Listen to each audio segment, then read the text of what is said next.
There's a phrase that we talk about quite often in Serve Tonight, and it's hurt people hurt people.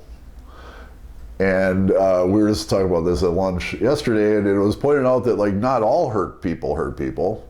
So that's true. But I do believe that anyone who is hurting other people is doing it because they're suffering. So that hostility, that violence, that hate speech is happening because something is amiss in their lives.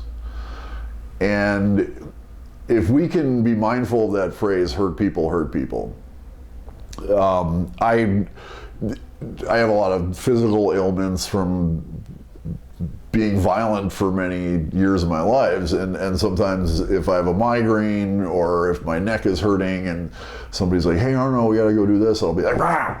I'm like, I'm not trying to hear anybody tell me what I gotta do, I'm hurting. And I remind myself, I'm like, hey, hurt people, man. Like, you don't have to hurt somebody. This can be a reminder of why we don't have to push the suffering outward and to make other people suffer because we are. So if we can catch ourselves before we make a hateful comment, a good way to do that is say, why am I about to make this comment? Well, that guy pissed me off. Of course he pissed you off, but like, do you want to educate him? Do you want to heal him? Or do you want to hurt him?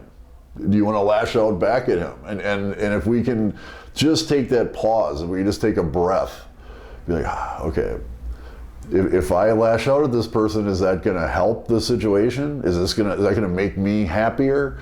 Ultimately, we were talking about before, people just want to be happy, people want to experience love.